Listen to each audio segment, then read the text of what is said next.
no capítulo 2.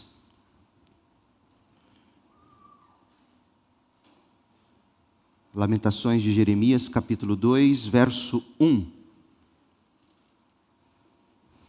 Tateando na escuridão. Essa é a segunda parte do estudo no capítulo 2 de Lamentações. A primeira foi hoje de manhã. Tateando no escuro. E o que eu disse pela manhã, eu quero deixar mais claro ainda, hoje à noite. Você e eu estamos diante de um texto difícil de ler, difícil de aceitar, difícil de engolir, por causa da nossa natureza caída no pecado. Afinal, quem começaria dizendo o que está dito aqui no verso 1? Lamentações 2:1. Em sua ira, o Senhor Deus cobriu com uma sombra a bela Sião. Em sua ira, o Senhor cobriu com uma sombra a bela Sião. Esta é a palavra do Senhor. Star Wars, ou Guerra nas Estrelas, popularizou um conceito que na série George Lucas, seu criador, chamou de o lado sombrio da força. Em síntese, esse lado sombrio ou negro da força era o instrumento principal dos Lordes Sith e o inimigo maior da Ordem Jedi. Oposto ao lado luminoso da força, seu poder vinha das emoções negativas, das emoções fortes. Era associado com morte e destruição. Pois bem, nós estamos emprestando de Star Wars esse conceito para melhor compreensão de Lamentações 2. E para melhor compreensão, de fato, de tantos e tantos outros textos dessa mesma natureza, entre aspas, sombria no Antigo Testamento. Nós estamos falando do lado sombrio da vontade de Deus. O lado sombrio da vontade de Deus. Veja, eu não estou dizendo que exista maldade no ser de Deus. Absolutamente não. Não há maldade na essência de Deus. Não há em Deus emoções negativas. Com efeito, não há em Deus pecado, trevas ou escuridão. Tiago 1,17 diz que Deus é o Pai das luzes, em quem não pode existir variação ou sombra de mudança. Portanto, tudo o que há em Deus, incluindo suas emoções, é santo, puro, forte e bom. A questão é que alguns dos atributos de Deus, algumas de suas qualidades essenciais, algumas de suas emoções afloradas, por assim dizer, nos parecem sombrias, nos parecem escuras. Aliás, gente, foi o próprio Deus quem usou essa expressão. Lamentações 2:1. Em sua ira, o Senhor cobriu com uma sombra, uma nuvem escura, a bela Sião. O que significa dizer que a ira de Deus, a ira santa e justa de Deus, a nós, humanos, parece sombrio.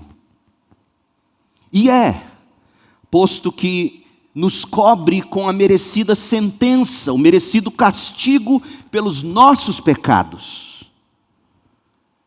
Compreender esse lado sombrio da vontade de Deus, esse lado que a nós parece sombrio, que a nós parece tenebroso, é essencial para que se compreenda a pessoa de Deus, o Senhor, para que se compreenda o Deus e Pai de nosso Senhor Jesus Cristo, para que se compreenda a obra de Cristo na cruz. Porque se eu e você não entendermos esse lado, entre aspas, sombrio da vontade de Deus, o que vai restar é apenas a imagem de um Deus sentimental. De fato, o que vai restar é a imagem de um ídolo que você chamará de Deus. Deus é sim gracioso, Deus é misericordioso, Deus é compassivo, paciente. Deus é amor. Mas Deus também é santo, soberano e justo. E a santidade de Deus move Deus a agir com ira, com justiça, em face da menor manifestação do pecado. Portanto, quando pairar a nuvem negra da ira, despejada com justiça da parte de Deus sobre nós e os nossos pecados, a gente vai precisar saber como lamentar e não murmurar. Essa linguagem da lamentação é o que nos está ensinando Jeremias por meio de suas lamentações. Mas eu sei que o que eu estou dizendo não enche igreja hoje em dia. Alguém pode estar se perguntando: poxa, pastor, eu saí de casa para ouvir o Senhor falar de ira de Deus, de justiça, justiça divina. Pastor, por que falar disso? Por que falar de pecado? Por que falar de ira? Por que falar de justiça? Eu vou te dizer com todo carinho, se você se admira desse modo, com este tema, pecado, ira, justiça, se você se admira mesmo de nós estarmos falando disso, eu te digo com toda certeza, você deve ser de outro planeta. Olha ao seu redor, todas as desgraças, das pequenas às grandes, das pessoais às globais, das desgraças emocionais às naturais, todas as desgraças são fruto do pecado que arrasou com o mundo e nos deixou sob a justa condenação de Deus. Portanto, não há como consertar seus problemas, não há como consertar o problema do mundo, não há como consertar o problema do IPTU de Goiânia, sério, sem saber lidar com o problema do pecado. E os bons entendedores saberão o que eu estou dizendo. Tudo envolve o pecado. A gente precisa aprender a lamentar. Se quisermos ousar ter esperança, precisaremos do livro de Lamentações. O capítulo 1 deste livro nos ensinou como juntar os cacos. Se você não ouviu as mensagens anteriores a essa, se não esteve aqui, eu te convido a ir lá no nosso canal no YouTube e assistir. Nós vimos no capítulo 1, nos cultos, quando nós mergulhamos no capítulo 1, semana passada, dia 6 de fevereiro, nós vimos o profeta lamentando, ensinando-nos como que a gente ousa ter esperança quando a gente tem que juntar cacos do que sobrou na nossa vida ou no mundo. O capítulo 2 de Lamentações, que a gente começou a estudar hoje de manhã, nos ensina a tatear no escuro. Primeiro, tatear no escuro quando o julgamento vem da parte de Deus. Convido você, leia comigo capítulo 2, de 1 a 10, que foi o que estudamos hoje cedo. Refresque a sua memória, ou se você não esteve conosco, veja como o que Jeremias está fazendo aqui é ensinando a gente a tatear no escuro quando o julgamento vem da parte de Deus. Não é que Deus permite julgamento. Deus opera o julgamento. Capítulo 2, de 1 a 10. Em sua ira, o Senhor cobriu com uma sombra a bela Sião, a cidade de Sião, Jerusalém. A mais gloriosa das cidades de Israel foi lançada por terra das alturas dos céus. No dia de sua grande ira, o Senhor não teve compaixão nem mesmo de sua igreja, de seu templo. Sem piedade, o Senhor destruiu todas as casas de Israel. A gente sabe que foram os babilônios. Mas Jeremias, inspirado por Deus, diz que em última instância o Senhor mesmo destruiu todas as casas de Israel. Em sua ira, derrubou os muros fortificados da bela Jerusalém, jogou-os por terra e humilhou o reino e seus governantes. Toda a força de Israel desapareceu sob a sua ira ardente, flamejante. Retirou sua proteção durante os ataques do inimigo, como labaredas de fogo, consome tudo ao redor. Deus prepara o arco para atacar seu próprio povo, como se fosse seu inimigo. Deus usa contra o seu povo sua própria força para matar os melhores jovens. Derrama como fogo sua fúria sobre a tenda da bela Sião. Sim, o Senhor derrotou Israel como se fosse seu inimigo. Destruiu seus palácios e demoliu suas fortalezas. Trouxe tristeza e choro sem fim sobre a bela Jerusalém.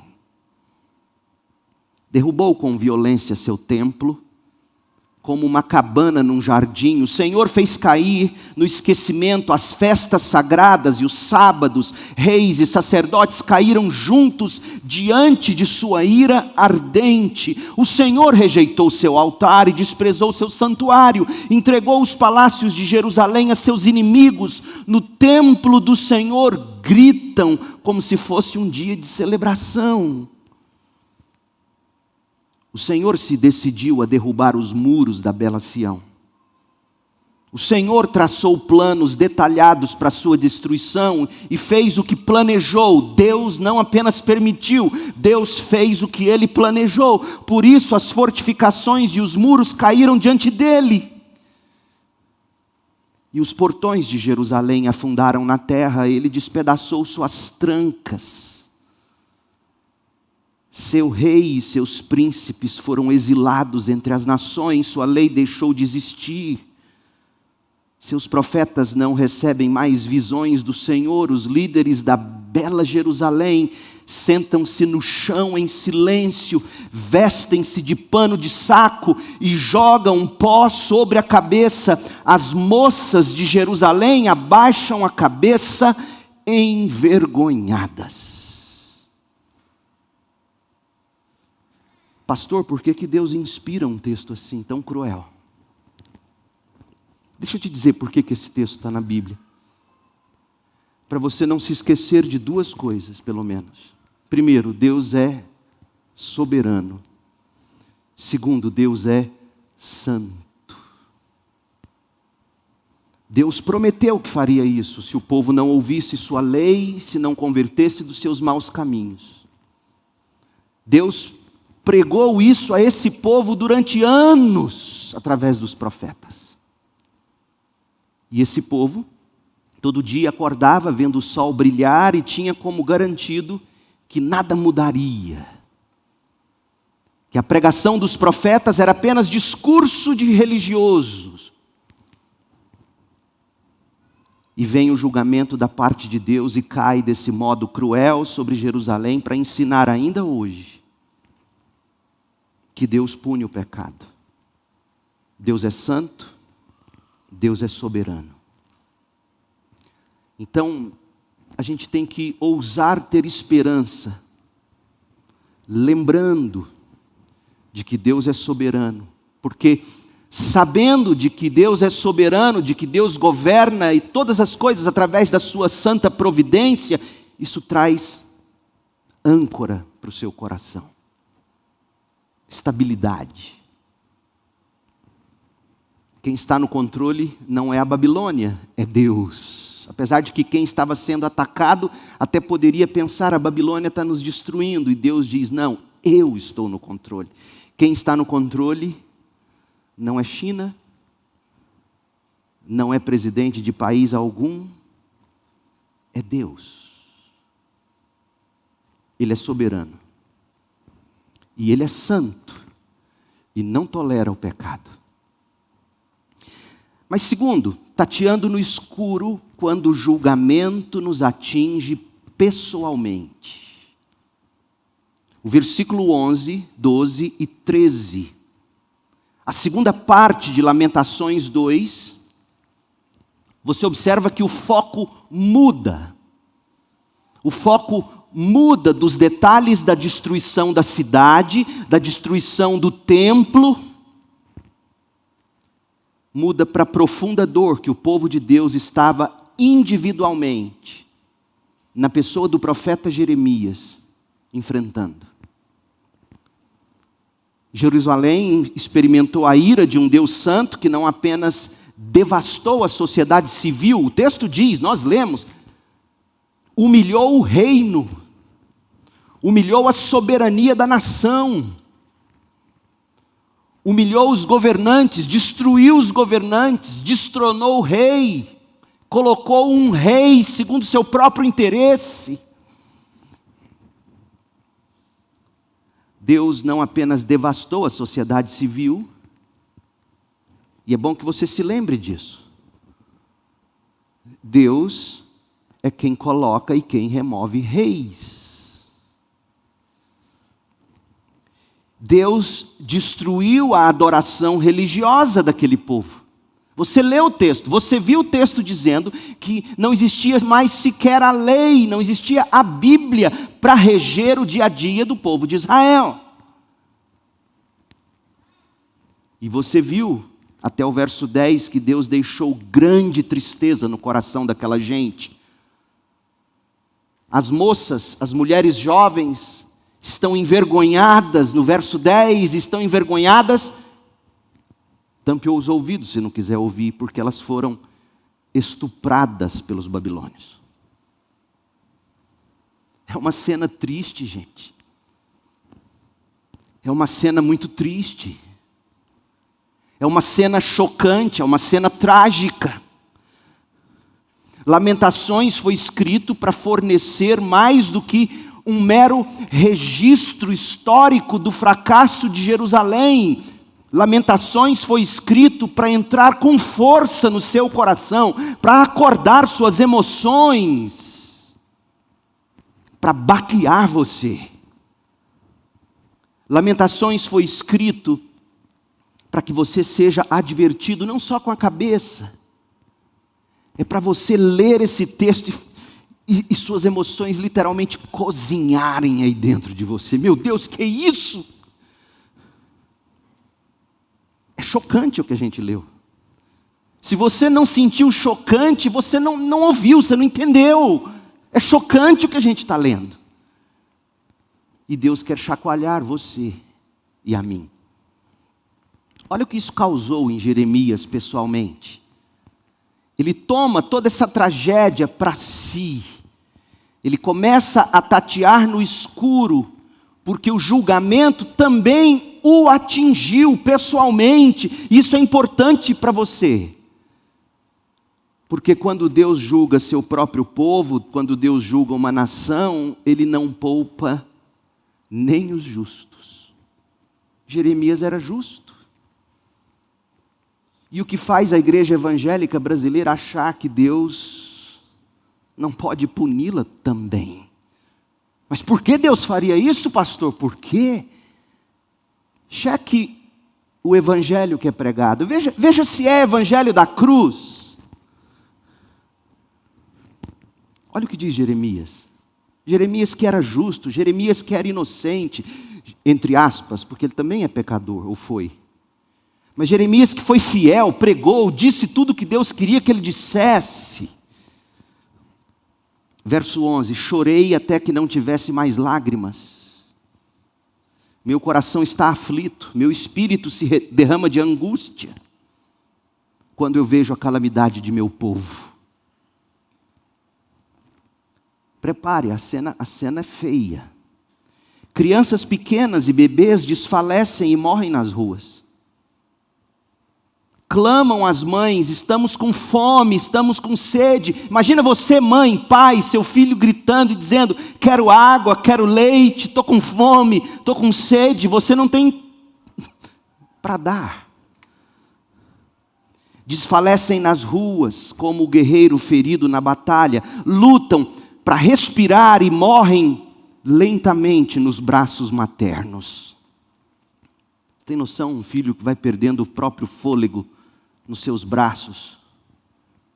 Que posso dizer a seu respeito? Quem alguma vez viu tamanha tristeza, ó filha de Jerusalém? Aqui posso compará-la em sua angústia, ó filha virgem de Sião, como posso consolá-la? Sua ferida é mais profunda que o mar, quem pode curá-la? Meu Deus, se essas cenas fossem colocadas em vídeo, poucos de nós seríamos capazes de assisti-las até o final, e certamente nós não contemplaríamos isso aqui sem lágrimas, a não ser que você fosse um psicopata. Eu me lembro, Isabela, minha filha, era pequenininha, novinha, e eu resolvi assistir um filme com ela e o Samuel. E eu fui assistir Gangues de Nova York. Quando começa a pancadaria, o Samuel, yes, yes, e a Bela, chorando. Óbvio, sangue e violência. Mas Gangues de Nova York não chega perto do que essas cenas aqui estão nos contando. Essas palavras de Jeremias. É muito lamento. O julgamento de Deus não é apenas para a gente estudar. Quando você lê um texto como esse, você chega a essa conclusão. Deus não quer apenas que a gente entenda que Ele é santo e que Ele julga. Deus quer que a gente sinta o impacto da santidade de Deus quando ela é tripudiada por um povo e Ele age com justiça. Deus quer que você sinta o peso da santidade de Deus. Por que ele foi acontecer? Por que tudo isso foi descrito? Porque o pecado é horrível. O seu pecado é horrível. O meu pecado é horrível. E Deus é santo. E Ele não apenas quer que a gente entenda, Ele quer que a gente sinta o impacto. Talvez você esteja tateando no escuro e a causa seja o pecado. E como eu já disse, o pecado é horrível, Deus é santo. E seu julgamento é merecidamente implacável. Talvez você esteja perguntando, como é que eu posso achar consolo em palavras como essas, pastor? Como é que eu posso curar minhas feridas? Deixa eu te dizer, nada, ninguém é capaz de curar suas feridas. Somente Jesus Cristo. Porque olha como termina o versículo 13. Preste atenção. Ó filha virgem de Sião, como posso consolá-la? Jeremias está dizendo, eu pastor, há coisas que acontecerão ou acontecem na sua vida que eu, seu pastor, não conseguirei consolar você, por mais que eu tente. É o que Jeremias está sentindo. Como eu posso consolá-la? Sua ferida é mais profunda que o mar. Quem pode curá-la? Porque Jeremias está dizendo, eu não posso, eu não consigo. Ouça com fé, onde e como você pode obter cura, consolo, em Cristo Jesus. Isaías 53, versículos 4 e 5, nos descrevem o que Jesus recebeu para que nós, pela fé, fôssemos curados. Não há cura para você, senão em Cristo Jesus. Isaías 53, 4. apesar disso, apesar do desprezo dos homens, os homens o desprezaram. Apesar do desprezo dos homens, foram as nossas enfermidades que Jesus tomou sobre si. E foram as nossas doenças que pesaram sobre ele. Pensamos que o seu sofrimento era castigo de Deus, castigo por sua culpa. Ele está sendo crucificado porque é culpa dele. Mas não, ele foi ferido por causa de nossa rebeldia e esmagado por causa de nossos pecados. Sofreu o castigo para que fôssemos restaurados e recebeu açoites para que fôssemos curados. Você só recebe cura em Cristo Jesus. Mas você só é curado quando você admite e confessa que você é doente. De fato, há uma expressão teológica: você é totalmente depravado. Tudo que há em nós, em nosso estado natural, deseja a nossa autoglorificação. Por isso que enche a igreja quando alguém sai dizendo que você é muito amado de Deus, que Deus prometeu que você vai reinar nessa vida. Você não precisa nascer de novo para querer isso. É isso que está na trama do tecido do nosso ser pecaminoso. Nós queremos a glória que pertence a Deus. E somos capazes de fazer as piores coisas.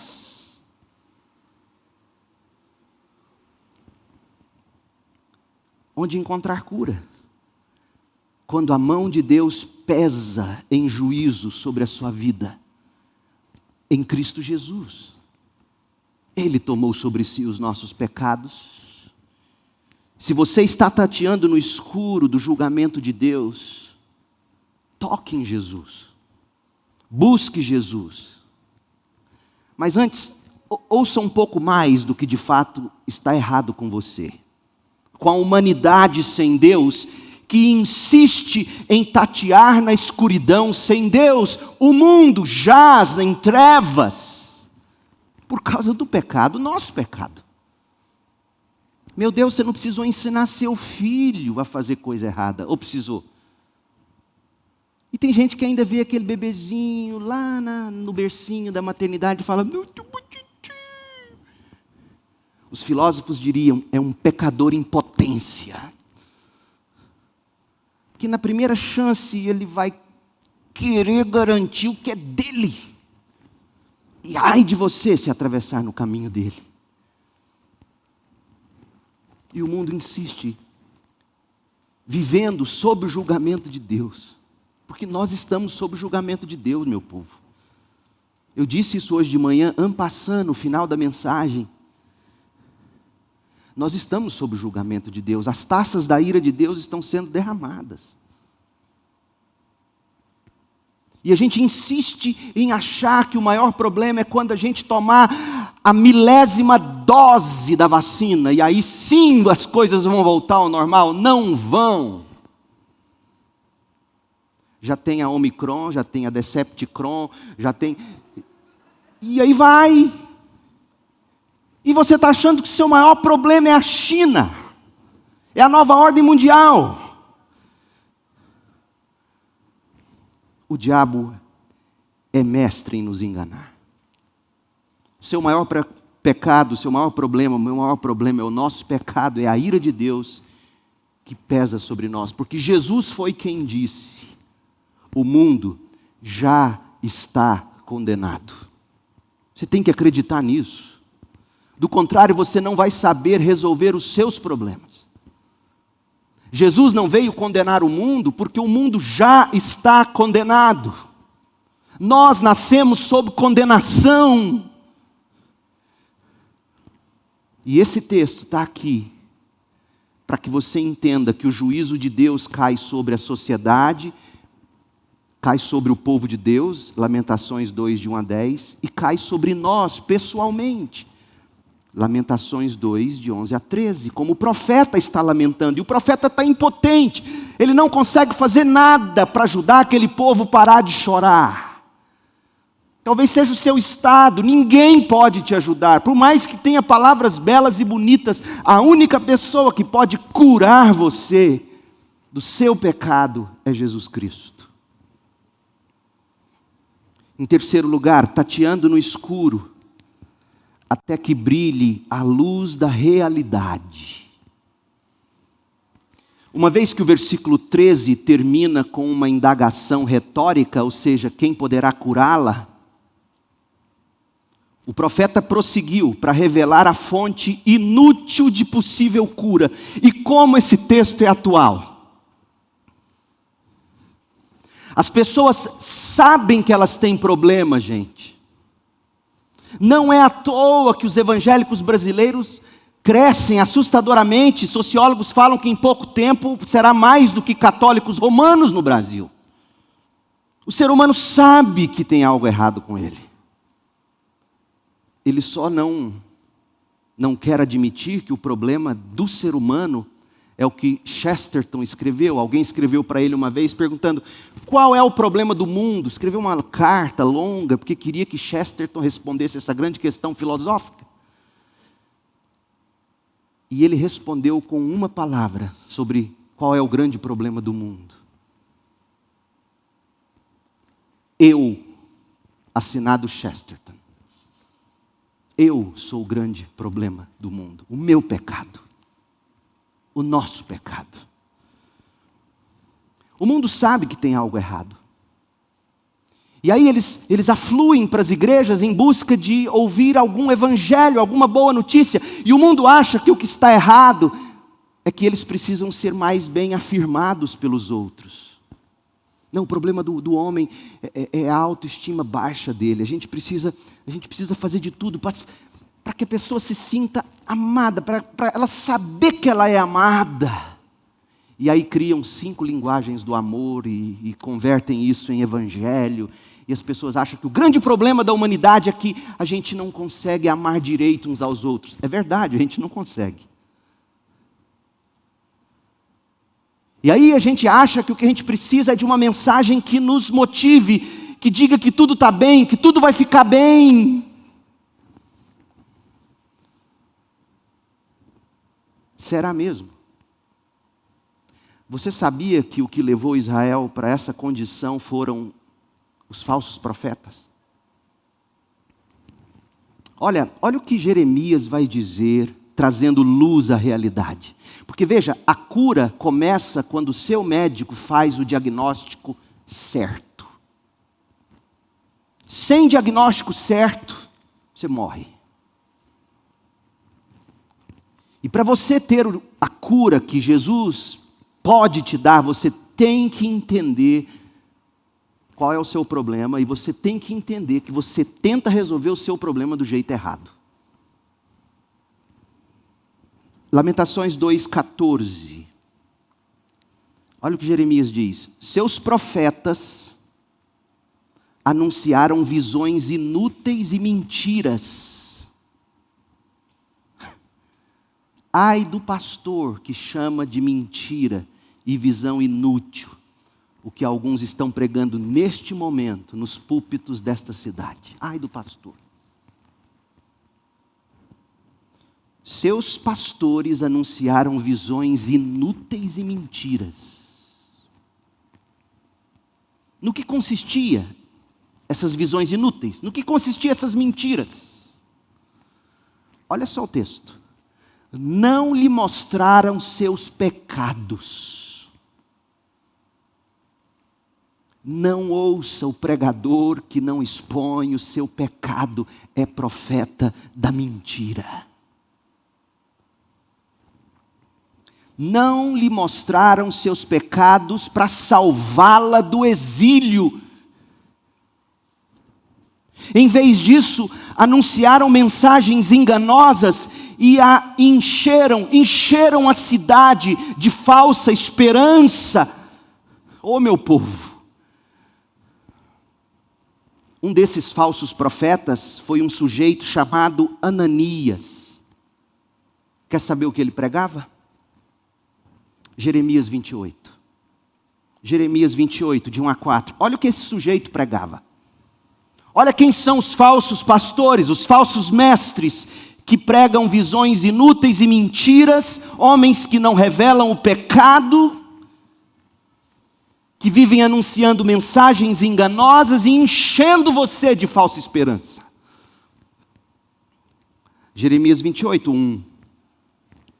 Naquele mesmo ano, o 4º ano do reinado de Zedequias, rei de Judá, no mês de agosto, Ananias é o tal profeta, filho de Azur, um profeta de Gibeon, se dirigiu a mim, publicamente, Jeremias, se dirigiu a Jeremias no templo, diante de todos os sacerdotes do povo, e disse a mim, Jeremias: assim diz o Senhor dos exércitos, o Deus de Israel: removerei do seu pescoço o jugo do rei da Babilônia. Dentro de 2 anos trarei de volta todos os objetos preciosos do templo que o rei Nabucodonosor levou para a Babilônia. Também trarei de volta Joaquim, filho de Jeoaquim, rei de Judá, e todos os outros exilados de Judá levados para a Babilônia. Certamente quebrarei o jugo que o rei da Babilônia colocou sobre seu pescoço. Eu, o Senhor, falei. Você consegue ouvir pastores pregando nesse mesmo tom? Assim diz o Senhor: restituirei sua herança, trarei de volta os anos, os sonhos perdidos. Eu não sei nem fazer isso, graças a Deus. Você consegue ouvir? Assim como esse tal de Ananias, outros tantos falsos profetas pregaram mentiras. Vocês reinarão em vida. Porque era isso que esses falsos profetas estavam prometendo para Judá. Ninguém vai impedir vocês de continuarem reinando, e mais, nós reinaremos em toda a terra. Essa era a promessa. Gente, eu não estou exagerando não. Era isso que eles pregavam. Olha o que Ezequiel vai dizer sobre eles, lá no exílio, já lá na Babilônia, Ezequiel 22:27. Seus líderes, quem eram eles? Os príncipes, os sacerdotes. Seus líderes são como lobos que despedaçam as vítimas. Está falando das ovelhas, chamando ovelha de vítima. Destroem a vida das pessoas por dinheiro. E seus profetas encobrem tudo isso com visões falsas, previsões mentirosas. Eles dizem: recebi esta mensagem do Senhor soberano, quando na verdade o Senhor não lhes disse coisa alguma.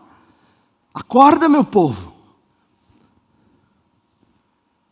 Mensagens enganosas, esperanças falsas, elas matam a gente, literalmente, mesmo que ditas em nome do Senhor. A prova está na forma como Deus julgou a nação de Judá. Veja a cegueira do engano. Volte para Lamentações 2:14. Seus profetas anunciaram visões inúteis e mentiras, não lhe mostraram seus pecados para salvá-la do exílio, para salvá-la da Babilônia. Em vez disso, seus profetas anunciaram mensagens enganosas e a encheram de falsa esperança. A esperança do Evangelho é uma só. Eu tenho que sempre pregar a mesma coisa, todo domingo. E a esperança do Evangelho é: nós pecamos, nos separamos da glória de Deus. Pecado traz consequências sérias. Ou eu me arrependo e me volto para Deus em Cristo Jesus e abraço Jesus como meu substituto, como a minha maior alegria e tesouro, ou eu estou condenado. Essa é a mensagem do Evangelho. Essa é a esperança. Agora, veja o que se enxerga quando os olhos são abertos para a realidade. Verso 15, Lamentações 2:15. Todos os que passam caçoam de você. Que bom que essa palavra está na Bíblia. Minha avó vivia dizendo. Todos que passam caçoam de você. O que é caçoar? Continua lendo, olha o sinônimo. Zombam da bela Jerusalém. Insultam a cidade, dizendo: esta é a cidade chamada de a mais bela do mundo e alegria de toda a terra. Vocês se gabaram tanto de serem a nação que reinaria nesta vida e dominaria todos os reinos. Vocês se gabaram de ter os privilégios de Deus. Todos os seus inimigos falam mal de você, zombam, rosnam e dizem: finalmente a destruímos. Esperamos tanto por este dia e enfim ele chegou. Mas como Deus não divide sua glória, verso 17, Jeremias diz: mas não foi a Babilônia que fez tudo isso. Foi o Senhor que fez tudo o que planejou. A glória da justiça de Deus. Foi Deus quem cumpriu as promessas de trazer calamidade feitas muito tempo atrás. As promessas foram feitas muito tempo atrás. Um de vocês está lendo a Bíblia toda e compartilhou comigo no WhatsApp o quanto já lá em Gênesis, Êxodo, Levítico, Número, Deuteronômio, Josué, o quanto já lá no início da Bíblia Deus falava de tudo o que está acontecendo agora em Jerusalém nessa época. E aí o jovem me escreveu que: pastor, é fenomenal ver isso. Deus prometeu que faria isso. E Deus quer que você tenha certeza de que, em última instância, o que está acontecendo no mundo agora, em 2022, em última instância, é a mão de Deus. Foi o Senhor que fez tudo isso, que planejou, cumpriu as promessas de trazer calamidade feitas muito tempo atrás, destruiu Jerusalém sem compaixão, fez seus inimigos se alegrarem com sua derrota e lhes deu poder sobre ela. Agora, ouça o lamento de quem reconhece a realidade, porque Jeremias está dizendo: o problema é que a gente abandonou a verdadeira mensagem, nós abandonamos o verdadeiro evangelho para ouvir falsos profetas. E aí Deus vem e manda os babilônios, como ele prometeu que faria. E agora, quando os olhos do profeta, falando em nome daquele remanescente pouquinho que sobrou ali em Jerusalém, que finalmente acordaram, olha como eles vão prantear. Agora que a realidade bateu, agora que eles acordaram, nós erramos, nós buscamos falsos profetas, nós abraçamos falsos evangelhos, falsas promessas. Olha como eles lamentam, verso 18. Chorem em alta voz diante do Senhor. Ó muros da bela Sião, que suas lágrimas corram dia e noite como um rio. Não se permitam descanso algum, nem deem alívio aos seus olhos. Chorem, pranteiem, lamentem. Bem-aventurados os que choram, porque serão consolados, disse Jesus. Levantem-se no meio da noite e clamem, derramem como água o seu coração diante do Senhor. Levantem as mãos em oração e supliquem por seus filhos, pois desfalecem de fome pelas ruas. Olha, se você está tateando no escuro, você tem que abrir seus olhos para a realidade e lamentar pelos seus pecados. E isso nos leva à última parte de Lamentações 2. Tateando no escuro, sabendo que é só pela graça de Deus. Jeremias, ele passa de uma lembrança poética da devastação de Jerusalém para um apelo. Ele agora lamenta apelando à graça de Deus. A ira de Deus e a tristeza subsequente causada pelo merecido julgamento de Deus fizeram esse povo agora finalmente voltar o foco para a graça de Deus. É verdade que na pecaminosidade deles, eles ignoraram a Deus, como dizia nossas mamães, nossas avós: se não vem pelo amor, vem pela dor. Agora, porém, após a ira despejada sobre eles, a ira do julgamento de Deus, Deus finalmente tinha os ouvidos e o coração daquele povo. Que tristeza Deus ter que fazer isso com você, para você finalmente voltar-se para Ele. Olha o verso 20. Ó Senhor, pensa nisso. O profeta dialogando com Deus em oração. Acaso deves tratar teu povo dessa maneira? Devem as mães comer os próprios filhos que elas criaram com tanto carinho? Um parênteses, essa cena horrível de canibalismo era comum em tempos de guerra no Antigo Testamento. Segundo Reis, capítulo 6, de 24 a 31, fala, quando o rei da Síria cercou Samaria, eles praticaram isso, mães comeram os próprios filhos. Certamente que algo parecido deve ter acontecido naqueles dias do cerco de Jerusalém. 3 anos, Jerusalém cercada pelos babilônios, sem comida, sem água, até que finalmente veio tudo ao chão.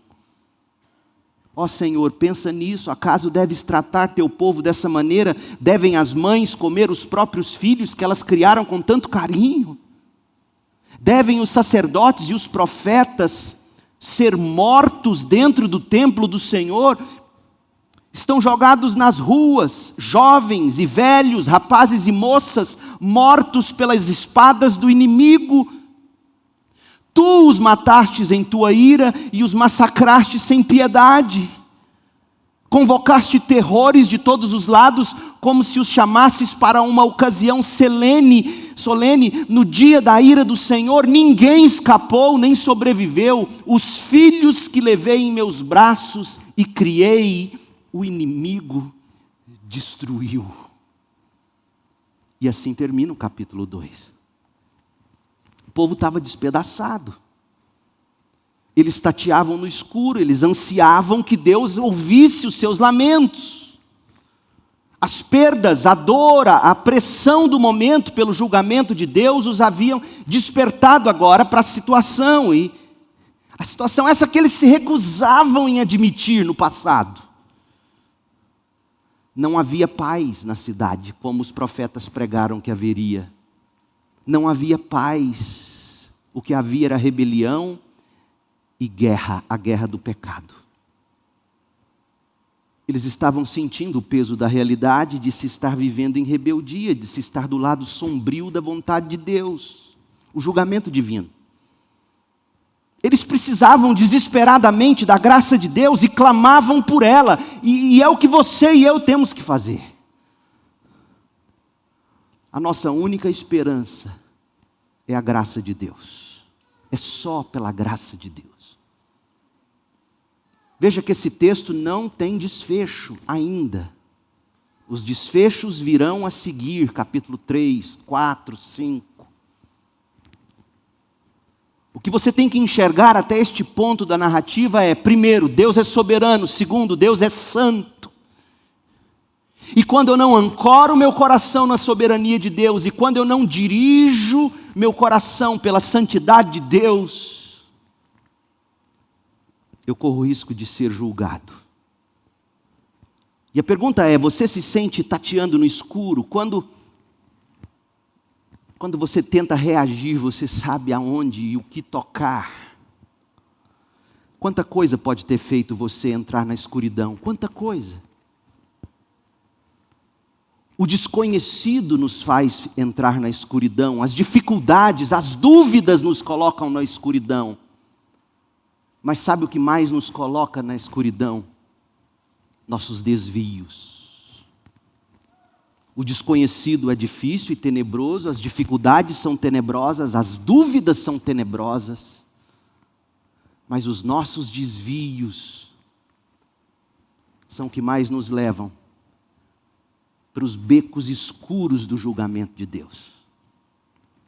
Você viver insistindo em se rebelar contra Deus, contra a palavra de Deus, é suicídio. Porque Deus é santo e nós, pecadores, sua ira é justa e a nuvem negra do seu julgamento sobre mim, sobre você, é sempre merecido. Agora, eu falei tanto da ira de Deus. Sabe por que a gente tem dificuldade em aceitar a ira de Deus? Porque a gente concebe a ira de Deus como um desejo de retaliação, de vingança, por um dano, uma injúria contra nós. E com a ira, sejamos honestos, com a ira vem a nossa ideia de explosão, de irracionalidade para vingança. Ora, a ira de Deus nunca é assim. Deus é santo. E a santidade de Deus define também, inclusive, como se aflora a ira de Deus. A ira de Deus nunca é explosiva como nós explodimos, inconsequentemente, irracionalmente. A ira de Deus não é uma força, ou uma paixão cega, descontrolada, como a ira dos homens. Sabe o que é a ira de Deus? A ira de Deus é a aversão dele ao pecado. A ira de Deus é uma ação de Deus para refrear o pecado. Por isso que Paulo vai dizer: irai-vos e não pequeis. Irai-vos, ajam para refrear o pecado, mas não façam isso pecando. A ira de Deus é para restringir a ação do pecado. A ira de Deus não é uma força, não é uma paixão descontrolada que cega Deus, que faz Deus agir como a gente age inconsequentemente. Até na ira, Deus tem compaixão. Salmo 77, 9. Deus se esqueceu de ser bondoso. Em sua ira, Deus fechou a porta para a compaixão. É uma pergunta retórica, e a resposta que o salmista quer que a gente dê é a seguinte: não, mesmo na ira Deus é bom, mesmo na ira Deus é compassivo. Como pode ser isso? Como pode um ser como Deus agir em ira, sendo bom, sendo compassivo? Apenas se você compreender que a ira de Deus é o meio de Deus refrear o pecado. Isso é bom. Isso é bom. Entra um assassino dentro da sua casa e vai direto nos seus filhos, na sua esposa, e você age de um modo a refrear aquela ação maligna. Deus age para refrear o pecado, e por isso que mesmo em ira, Deus não se esquece de ser bondoso. Mesmo em ira, Deus não se esquece de ser compassivo. Irai-vos, mas não pequeis. Lactâncio, olha que nome bonito para o seu nenê, Lactâncio. Um dos primeiros autores do cristianismo, depois dos apóstolos. Lactâncio, bonito esse nome. Ele escreveu, olha o que ele escreveu. Você vai querer pôr um nome desse no seu neto, no seu filho. Olha o que Lactâncio escreveu: aquele que ama o bem, por isso mesmo odeia o mal. E quem não odeia o mal, não ama o bem. Porque o amor ao bem surge diretamente do ódio ao mal, e o ódio ao mal surge diretamente do amor ao bem. Ninguém pode amar a vida sem abominar a morte, e ninguém pode ter apetite pela luz sem antipatia pela escuridão. Lactâncio. A ira de Deus, portanto, é o modo de Deus colocar fim na indiferença ao pecado. Deus não permanecerá neutro e imparcial na presença do pecado contínuo. Walter Kaiser, um dos grandes teólogos da atualidade, um dos maiores estudiosos do Antigo Testamento, Olha o que ele escreveu: embora os mortais tenham experimentado os benefícios da paciência divina, paciência essa que não deve ser confundida com apatia ou completa indiferença, a restrição que Deus impõe a nós e ao mal deverá finalmente ceder à ira quando nos recusarmos a consertar nossos caminhos e ações.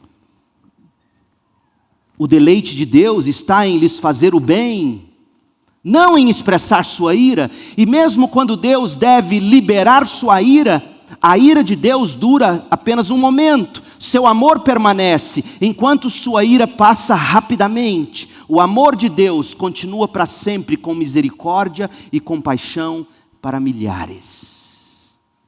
A ira de Deus é a maneira de Deus refrear o pecado. Da próxima vez que você sentir que Deus está irado com você, pecador, lembre-se, é o jeito bondoso de Deus refrear o pecado na sua vida. É por isso que não podemos perder de vistas o consolo da lamentação de Jeremias em Lamentações 2. Como assim? Pensa comigo, use um pouco a lógica que Deus te deu. Deus te deu um cérebro para muito mais do que ficar no rios aí do Instagram, amém? Então pensa agora. Se Deus se demonstrou verdadeiro e fiel quando Ele prometeu que julgaria Israel, porque é isso que Jeremias nos mostrou e nós lemos, Deus só cumpriu o que Ele prometeu que faria. Se Deus se demonstrou verdadeiro e fiel à promessa de julgamento, Deus também não seria confiável no reverso desses julgamentos? Deus que tem prazer em fazer o bem aos seus? É óbvio que sim. Como é que você confiaria num Deus que disse que puniria e nunca puniu? Pensa, gente, acorda! Como é que você poderia confiar num Deus que prometeu punição se não houvesse arrependimento e mudança? É como aquele pai que promete a surra e nunca dá no filho a surra. Ninguém confia mais nisso, nem o filho confia mais no pai que fala, não. Ontem no shopping eu fui ali ver uns negócios, uma calça para mulher e para filha, de vez em quando você tem que comprar umas calças para elas. Depois eu vou contar como é que eu comecei a namorar com a Cris, achei ela na rodoviária. Eu estava lá no shopping e tinha um cara com um menino. E o menino esparramado na loja. E rolava. Parecia o Homem-Aranha. E esse menino fazia folia. E esse pai, levanta, meu bem. Papai não vai te dar o sorvete. Moço do céu. Quem merecia apanhar? Papai. Mas imagina um pastor dando a surra num homem, até porque ele era maior do que eu, estuda as câmeras no flamboyant, maluquice. E Deus ficaria assim. Se você ia confiar em Deus, de que Deus faz o bem, se Deus ficasse a vida inteira dizendo, faz isso não, papai não vai te abençoar. Me dá um tempo.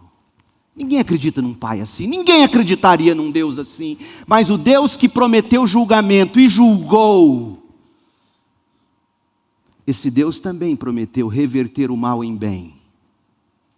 Será que esse mesmo Deus não traria suas bênçãos sobre o seu povo, se esse povo se voltasse para Ele com arrependimento, lamento e fé? E a resposta é, claro que sim.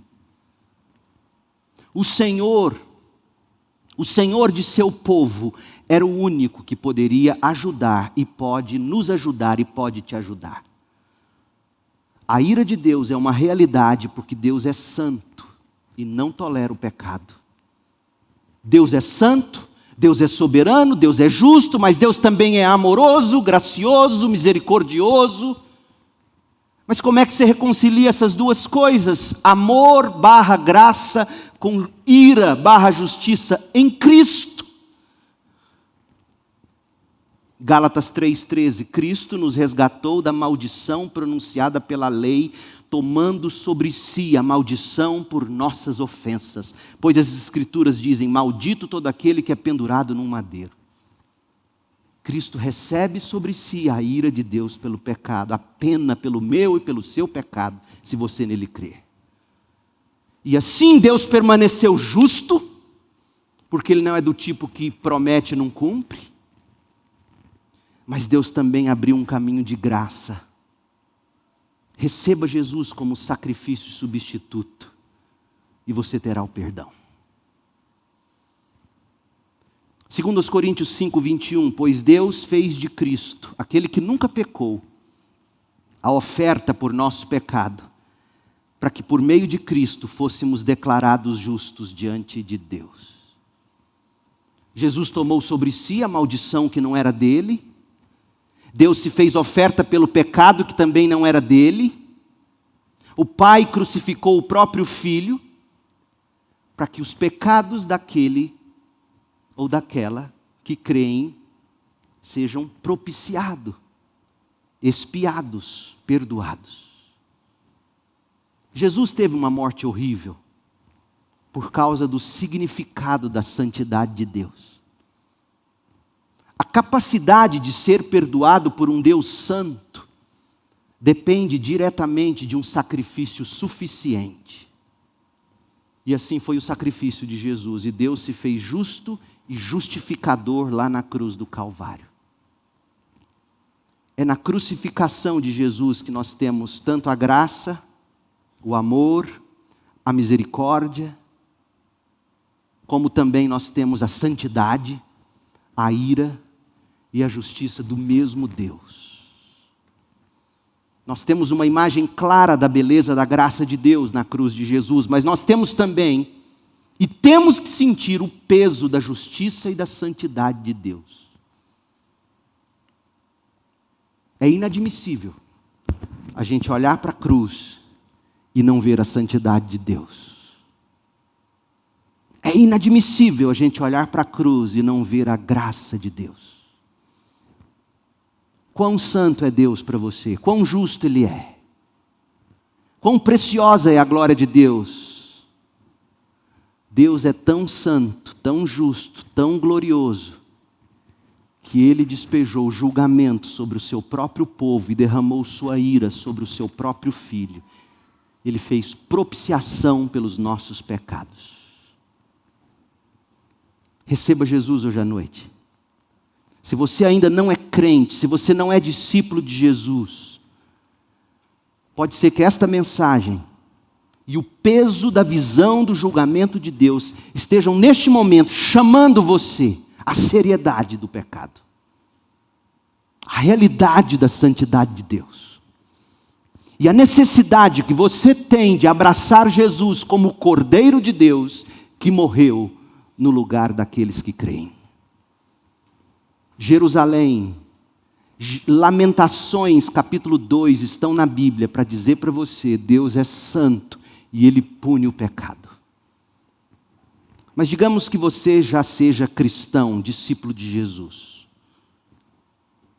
E talvez você esteja tateando no escuro da disciplina de Deus. Saiba que Deus não está punindo você. Porque a punição que lhe é merecida já caiu sobre Jesus. Deus está disciplinando você, para você abrir os olhos para a santidade de Deus. Do contrário, você dará provas de que nunca foi salvo. Isso é terrível. Lamentações 2 está aqui para dizer o que Hebreus capítulo 12 escreveu para nós. Hebreus 12, 25. Tenham cuidado para não se recusar a ouvir aquele que fala, Deus. Porque se aqueles que recusaram a ouvir o mensageiro terreno não escaparam, Jerusalém não escapou.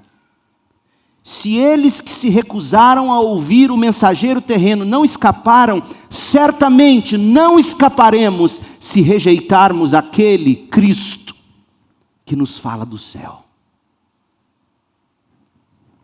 Hebreus 12, 29. Porque nosso Deus é fogo consumidor. Saia do escuro. Acenda a luz. Venha para Jesus com fé. Arrependa do seu pecado. Creia para a sua salvação. Crente, abra os olhos. Não tome como garantida a sua salvação se a sua vida não condiz com o Evangelho. Na escuridão do justo julgamento de Deus, arde a ira de Deus, a ira da santidade de Deus, que de um lado consome os ímpios, impenitentes, mas do outro, essa ira da santidade de Deus ilumina os olhos para que se enxergue a santidade de Deus, a depravação do seu coração e a solução de Deus para o problema do pecado. Essa tocha que queima, inflamada em Lamentações 2, é para você ver que Deus é santo e justo. E mesmo agindo em ira, é compassivo. Olhe para a cruz e veja isso. Ancore o seu coração na soberania de Deus e guie a sua visão pela santidade de Deus. Ouse ter esperança, tateando na escuridão. Toque em Jesus. Faça dele a luz da sua vida. Oremos.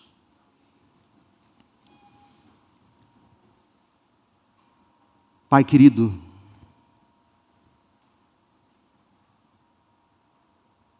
o Senhor mesmo inspirou estas palavras. Foi o Senhor quem inspirou Jeremias. Foi o Senhor mesmo que garantiu que essas palavras ficassem registradas. Foi o Senhor que garantiu a preservação deste livro.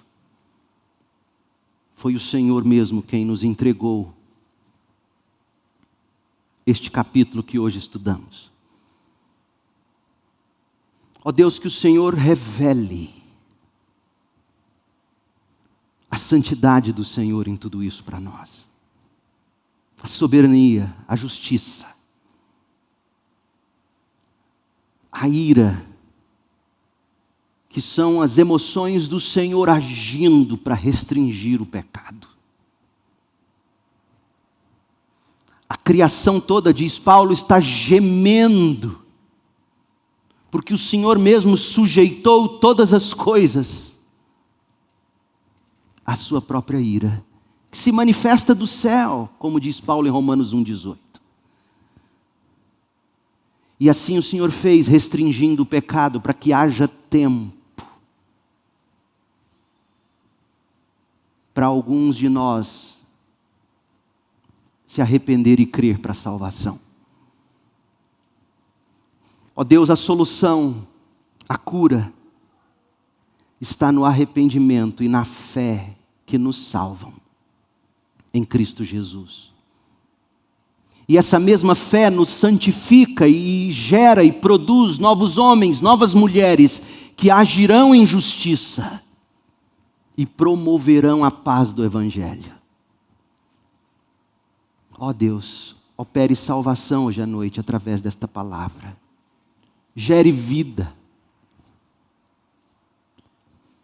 Gere compromisso.